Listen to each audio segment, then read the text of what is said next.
हमारे ऋषि मुनियों का कहना है कि आप चाहें तो हवा में तैर सकते हैं, पानी पर चल सकते हैं, पूरी दुनिया जीत सकते हैं, लेकिन अपने मन की चाल समझना इन सब कामों से कठिन काम होता है। आपने कभी ख्याल किया होगा कि आप जो काम करना चाहते हैं आपका मन उससे उल्टा काम करता है। उदाहरण के लिए, अगर आप सिगरेट पीना छोड़ना चाहते हैं, आप खुद से दृढ़ निश्चय भी लेते हैं, लेकिन कुछ ही समय बाद आपका मन आपको खींचकर वापस उसी सिगरेट के पास लाकर खड़ा कर देता है। और ये बात सिर्फ सिगरेट पर लागू नहीं होती।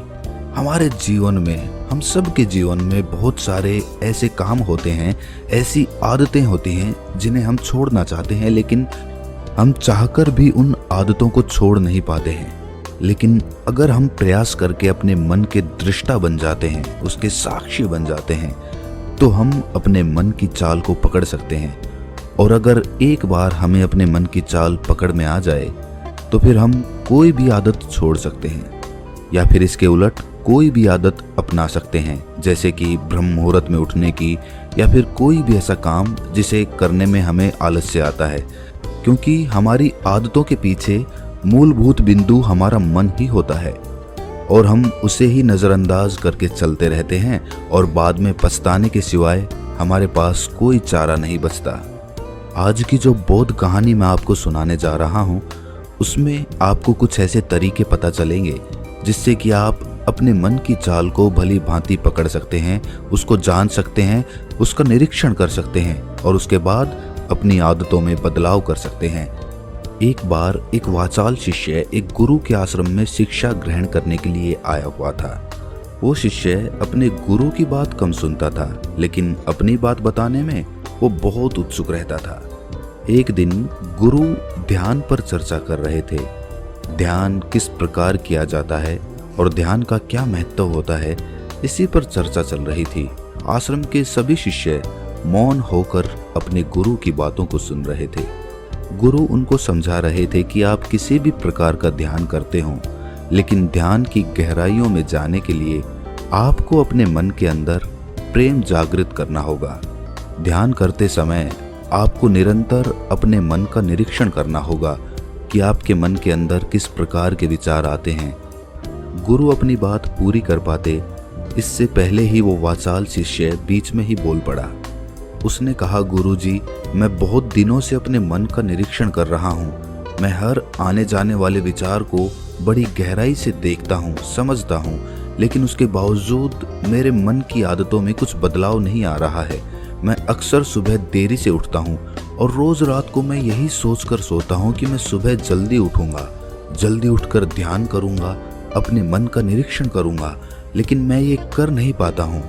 मैंने अपने साथी शिष्यों से भी इस बारे में चर्चा की, लेकिन उनके पास भी इसका कोई जवाब नहीं है। इस आश्रम में कोई एक दूसरे से बात ही नहीं करना चाहता। सब लोग चुपचाप रहते हैं, कोई चर्चा नहीं होती। ऐसे हम अपने मन को कैसे समझ पाएंगे, उसका निरीक्षण कैसे कर पाएंगे? जब तक हम अपने मन के विचारों का, अपने मन की आदतों का एक दूसरे के सामने जिक्र नहीं करेंगे, उसकी चर्चा नहीं करेंगे, उस पर बहस नहीं करेंगे, तब तक हम चुप रहकर अपने मन को कैसे समझ पाएंगे? कृपया करके इन सभी शिष्यों को समझाने की कृपा करें कि कम से कम एक दूसरे से अपने मन की बात साझा तो करें। उनके मन में क्या विचार चलते हैं, ध्यान में उनके अंदर क्या बदलाव आता है, वो क्या महसूस करते हैं ध्यान करते वक्त। कम से कम आश्रम में इन बातों की तो चर्चा होनी चाहिए। गुरु ने उस वाचाल शिष्य से पूछा कि तुम दूसरों के मन की बात क्यों जानना चाहते हो? उससे तुम्हारा क्या फायदा होगा? क्या तुम्हें आत्मनिरीक्षण करने के लिए दूसरे के मन के विचार जानना जरूरी है? उनके मन में क्या चलता है, इससे तुम्हारा क्या फायदा होगा? क्या तुम मुझे इस बात का उत्तर दे सकते हो? वाचाल शिष्य ने अपने गुरु से इस प्रकार के उत्तर की अपेक्षा नहीं की थी। उसने सोचा कि बात तो गुरुजी ठीक कह रहे हैं, इससे मेरा क्या फायदा होगा? अगर मैं दूसरे के मन की बात जान भी लूंगा या फिर दूसरों के सामने अपने मन की बात बता भी दूंगा, तो उससे मेरा क्या फायदा होगा? क्या मैं अपने मन को समझ पाऊंगा? वो वाचाल शिष्य अपने ही द्वारा किए गए प्रश्न में उलझ चुका था। उसके पास इसका कोई उत्तर नहीं था, लेकिन फिर भी उसने दूसरे शिष्यों के सामने अपनी बात को ऊंचा दिखाने के लिए गुरुजी से कहा कि गुरुजी, अगर हमें ये पता चल जाएगा कि दूसरे के मन में क्या विचार चलते हैं और उन विचारों का वो ध्यान में जाकर किस प्रकार निरीक्षण करते हैं, तो इससे तो हमें भी ध्यान लगाने में आसानी रहेगी। हम भी अपने ध्यान में उसी प्रकार अपने विचारों का निरीक्षण कर पाएंगे, अपने मन को समझ पाएंगे। क्या आपको नहीं लगता कि गहरा ध्यान लगाने के लिए किन बातों का ध्यान रखा जाए, किस प्रकार अपने मन का निरीक्षण किया जाए, इस बात की चर्चा करने से दूसरे शिष्यों का भी भला हो सकता है। गुरुजी ने उससे पूछा कि मान लो कोई शिष्य गहरा ध्यान लगा पाता है और अगर वो तुम्हें अपनी मनोदशा बता भी दे कि किस प्रकार वो अपने मन का निरीक्षण करता है, अपने विचारों का निरीक्षण करता है, तो तुम्हें क्या लगता है कि ये जानकर तुम भी गहरे ध्यान में उतर पाओगे? अगर तुम ऐसा सोच रहे हो तो मैं तुम्हें एक बात बता दूं कि तुम अपने ही मन के बनाए हुए जाल में खुद फंस जाओगे। अगर तुम्हें कोई ऐसी प्रक्रिया पता चल गई कि गहरे ध्यान में किस प्रकार प्रवेश किया जाता है, तो तुम्हारा मन उसी प्रक्रिया का अनुसरण करने की कोशिश करेगा। तुम वर्तमान में उपस्थित होकर अपनी मनोदशा नहीं समझ पाओगे, बल्कि तुम्हारा मन तो उस प्रक्रिया के विचारों में उलझा रहेगा। तुमने अपने मन को एक काम दे दिया करने के लिए और तुम्हारा मन उसी काम को करता रहेगा। तुम भी उस काम में सम्मिलित हो जाओगे, तो तुम अपने मन का निरीक्षण किस प्रकार कर पाओगे? क्योंकि तुम तो खुद अपने मन के साथ सम्मिलित हो गए, तुम तो खुद अपने मन के साथ एक हो गए। गुरुजी ने बताया कि तुम अपने मन को तभी समझ सकते हो जब तुम अपने मन से अलग हटकर अपने मन को देख पाओ, अपने मन की चाल को दूर से खड़े होकर समझ पाओ। जिस भी विषय को या जिस भी चीज को तुम्हें समझना हो, तुम्हें उसे अलग होकर देखना होगा। अगर तुम उसके साथ एक हो गए तो तुम उसको कभी नहीं समझ पाओगे, तुम उसके साथ सम्मिलित हो जाओगे। जिस प्रकार तुम अपने विचारों को समझने की कोशिश करते हो, लेकिन विचारों को समझते समझते तुम अपने ही विचारों में खो जाते हो, कभी अनुभव किया है तुमने? शिष्य ने हाँ में सर हिलाते हुए कहा कि गुरुजी, जब भी मैं अपने विचारों का निरीक्षण करने लगता हूँ तो ऐसा ही होता है, मैं अपने ही विचारों में खो जाता हूँ। कुछ समय बाद मुझे ध्यान में आता है कि मैं अपने विचारों का निरीक्षण कर रहा था, तो उसके बाद मैं फिर से अपने विचारों का दृष्टा बन जाता हूँ, उनका साक्षी बनने की कोशिश करने लगता हूँ। लेकिन कुछ समय बाद मैं फिर से अपने विचारों के साथ एक हो जाता हूँ। गुरुजी ने सभी शिष्यों को समझाते हुए कहा कि जिस प्रकार एक गुस्से से भरा हुआ आदमी कभी भी अपने गुस्से का निरीक्षण नहीं कर पाता, क्योंकि वो खुद अपने गुस्से के साथ एक हो जाता है, वो अपने गुस्से को ही अपना अस्तित्व मान लेता है और इसीलिए वो ये कभी नहीं देख पाता कि ये गुस्सा उसके मन को किस प्रकार प्रभावित कर रहा है, किस प्रकार ये गुस्सा उसके मन को दुखी कर जाएगा। वो कभी नहीं देख पाएगा, क्योंकि उसके पास वो कला नहीं है कि वो अपने गुस्से को अपने से अलग करके देख पाए। इसी चीज के लिए सारे अभ्यास बने हुए हैं, ताकि तुम सिर्फ एक दृष्टा, एक साक्षी बनकर सभी चीजों को उसके परिपूर्ण, उसके असली स्वरूप में देख पाओ। और जब तुम सभी चीजों का, सभी विचारों का असली स्वरूप देख लेते हो, तब तुम्हें उसकी अनित्यता पता चलती है। तब तुम्हें पता चलता है कि ये सब आने जाने वाली चीजें हैं, लेकिन चेतना, कॉन्शियसनेस, वो हमेशा इंसान के साथ रहती है। वो दृष्टा, वो साक्षी जो उसको देख रहा है, वो हमेशा जीवित रहता है, वो कभी नहीं मरता, वो नित्य है। और वही चेतना होती है। चेतना किसी भी चीज से कभी भी बंधी हुई नहीं होती। चेतना तुम्हारा होश है। दूसरी चीजों को उनके स्वरूप में देख पाने की कला तुम्हें तुम्हारी चेतना से ही मिलती है। जितनी प्रगाढ़ तुम्हारी चेतना होगी, उतने ही अच्छे तरीके से तुम चीजों से अलग हटकर उनको देख पाने में सक्षम हो पाओगे। इसलिए अपनी चेतना को ऊपर उठाने का काम करो, ताकि तुम अपनी चेतना से किसी भी चीज का असली स्वरूप देखने में सक्षम हो पाओ। शिष्य ने पूछा कि गुरुदेव, आपकी बातें कुछ कुछ तो समझ में आ रही हैं, लेकिन एक बात समझ में नहीं आई कि अपनी चेतना को ऊपर उठाने के लिए, अपने आप को ज्यादा होश में रखने के लिए हमें क्या करना होगा। इस पर चर्चा करते हुए गुरु ने बताया कि तुम मौन होकर, चुप होकर सिर्फ अपने विचारों को, अपने मन की प्रक्रियाओं को, अपने अनुभवों को देखना शुरू करो। तुम्हारे अनुभव आते हैं, तुम्हारे अनुभव चले जाते हैं, वो अनित्य है। वो हमेशा हमारे साथ नहीं रहने वाले, लेकिन हमारा मन उन्हीं अनुभवों को पकड़ने की कोशिश करता रहता है।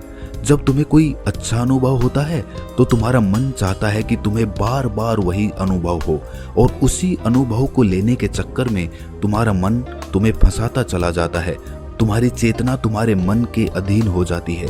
वही होता है एक सिगरेट पीने वाले के साथ, वही होता है एक शराब पीने वाले के साथ, और वही होता है हर बुरी आदत अपनाने वाले के साथ, कि उसकी चेतना उसके मन की गुलाम हो जाती है। अगर तुम अपनी चेतना को अपने मन से आजाद करना चाहते हो तो सबसे पहले मौन रहना सीखो, चुप रहना सीखो। तुम्हारे ज्यादा बोलने की आदत, दूसरों से उनके अनुभव सुनने की आदत तुम्हारे मन को और ज्यादा भर देगी। लेकिन अपनी चेतना को आजाद करने के लिए तुम्हें अपने मन को खाली करना सीखना होगा। जब तुम अपने मन को खाली करोगे तब तुम्हें अपनी चेतना का असली स्वरूप दिखाई देगा। तब तुम्हें पता चलेगा कि मौन रहकर, चुप रहकर अपनी चेतना को कैसे ऊपर उठाया जाए, कैसे हमेशा चैतन्य रहा जाए। चैतन्य रहना ही हमारा असली स्वरूप होता है, लेकिन हम उसे भूल चुके हैं अपने मन के अधीन होकर। इसीलिए अपनी चेतना को अपने मन से छुटकारा दिलाना होगा। इसके लिए तुम चुप रहकर अपने मन के विचारों को देखना शुरू करो, उसके अनुभवों को महसूस करना शुरू करो। जब तुम अपने मन के साक्षी हो जाते हो, अपने मन के दृष्टा हो जाते हो, उसे देखने वाले हो जाते हो, तब तुम्हें पता चलता है कि तुम्हारे मन में एक विचार जाता है तो दूसरा आ जाता है, दूसरा जाता है तो तीसरा आ जाता है। और इस प्रकार जिस तरह सड़क पर भीड़ चल रही होती है, लोगों का हुजूम चल रहा होता है, एक आदमी जाता है तो दूसरा आता है, दूसरा जाता है तो तीसरा आता है, उसी प्रकार हमारे मन की भूमि में अनेकों अनेक विचार आते और जाते रहते हैं। लेकिन धीरे धीरे हम उनसे जुड़ते नहीं हैं, उनके साथ बहने नहीं लग जाते, उनके साथ खो नहीं जाते, बल्कि उनको साक्षी होकर बस देखते रहते हैं। और देखते देखते धीरे धीरे वो सभी विचार विलीन होने लगते हैं, और उसके बाद हमारे मन की भूमि पूरी तरह से खाली हो जाती है। और अब हमें पहली बार अपने चैतन्य होने का पता चलता है। हमें पता चलता है कि हमारी चेतना ही हमारा असली आनंद है, वही हमारा स्वरूप है। और उसके लिए अपने मन की भूमि से खरपतवार हटानी जरूरी होती है। उसके लिए मेहनत नहीं करनी, बस उन विचारों को देखते रहना है। एक विचार जाता है तो दूसरा आता है, दूसरा जाता है तो तीसरा आता है। बस देखते रहो, देखते रहो, साक्षी बने रहो, दृष्टा बने रहो, और देखते देखते वो विचार विलीन हो जाते हैं। लेकिन इसके लिए तुम्हें चुप रहकर अभ्यास करना होगा। चुप रहकर अपने विचारों का आत्मनिरीक्षण करना होगा, अपने मन की भावनाओं को समझना होगा। कब तुम्हें गुस्सा आता है, कब तुम्हें खुशी होती है, उसे अलग खड़े होकर देखना होगा। जब भी हमें गुस्सा आता है या खुशी होती है या किसी से घृणा होती है तो हम तत्क्षण उत्तेजित हो जाते हैं, और उत्तेजना की वजह से ही हम उन भावनाओं को अलग होकर देख नहीं पाते हैं। लेकिन अगर हम उत्तेजित ना हों, शांत रहें, शिथिल रहें, तो हम अपने मन की भावनाओं को समझ सकते हैं, उनको जान सकते हैं। और जब हम अपने मन की भावनाओं को जानने लगते हैं तब हमें पता चलता है कि कोई भी भाव हमेशा नहीं रहता। एक भाव जाता है तो दूसरा चला आता है। खुशी हमेशा नहीं रहती, दुख हमेशा नहीं रहता, गुस्सा हमेशा नहीं आता, घृणा हमेशा नहीं होती। जब इन बातों को हम समझने लगते हैं तो ये सारे भाव हमारे अंदर से विलीन होने लगते हैं, और सिर्फ एक प्रेम, एक आनंद हमारे अंदर बच जाता है। उसे ही हम परमानंद कहते हैं, और वही हमारा असली स्वरूप होता है। इसीलिए अपने मन की चाल में तुम खुद मत फंस जाना। अपने मन की चाल को दूर खड़े होकर बस देखते रहना, और देखते देखते वो चाल, तुम्हारा मन पूरी तरह से विलीन हो जाएगा। और जब कोई मन नहीं बचेगा तभी हम हर चीज में अपना मन लगा सकते हैं, हर काम को पूरे ध्यान पूर्वक कर सकते हैं। असल में मन का विलीन होना ही ध्यान में प्रवेश होता है। जब तक हमारा मन हावी होता है तब तक हम ध्यान में प्रवेश नहीं कर पाते, क्योंकि हमारा मन करेगा तब हम ध्यान करेंगे, और जब हमारा मन नहीं करेगा तब हम ध्यान नहीं करेंगे। और ऐसा हर काम में लागू होता है।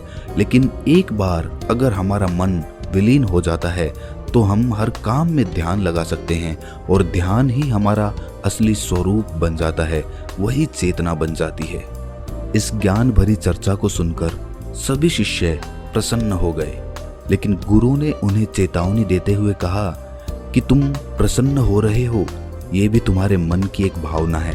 तुम्हें ये बातें सुनने में मजा आ रहा है, इसीलिए तुम प्रसन्न हो रहे हो, लेकिन ये बातें हमेशा कोई तुम्हें नहीं सुनाएगा और इसी वजह से तुम्हारा मन हमेशा प्रसन्न नहीं रह पाएगा।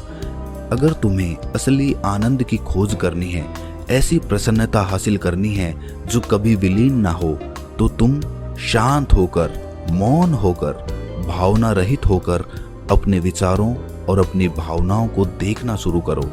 उसके बाद तुम्हें खुद ही महसूस होगा कि चेतना जो होती है वो शाश्वत होती है, वो कभी नहीं मरती और बाकी सभी चीजें अनित्य हैं, वो खत्म हो जाएंगी, वो मर जाएंगी, वो पीछे छूट जाएंगी। कोई भी चीज इस संसार में शाश्वत नहीं होती सिवाय हमारी चेतना के। जब हमारे प्राण छूटते हैं तो हमारे शरीर से सबसे पहले हमारी चेतना ही निकलती है, इसीलिए चेतना कभी नहीं मरती। गुरु ने सभी को निर्देश देते हुए कहा कि आज हम मौन रहकर अपने मन के विचारों और उसकी भावनाओं पर ध्यान लगाएंगे, उसके साथ सम्मिलित नहीं होंगे, बस उसे दूर से खड़े होकर देखते रहेंगे। थोड़ा कठिन है, लेकिन अभ्यास करने से तुम इसमें पारंगत हो जाओगे। और इसके बाद गुरु ने सभी को ध्यान लगाने का संकेत किया। तो दोस्तों, कैसी लगी ये कहानी आपको कमेंट सेक्शन में ज़रूर बताना, और अच्छी लगी हो तो इस चैनल को सब्सक्राइब करके नोटिफिकेशन बेल को ज़रूर प्रेस कर देना। तो मिलते हैं किसी अगली कहानी में, तब तक के लिए अपना ख्याल।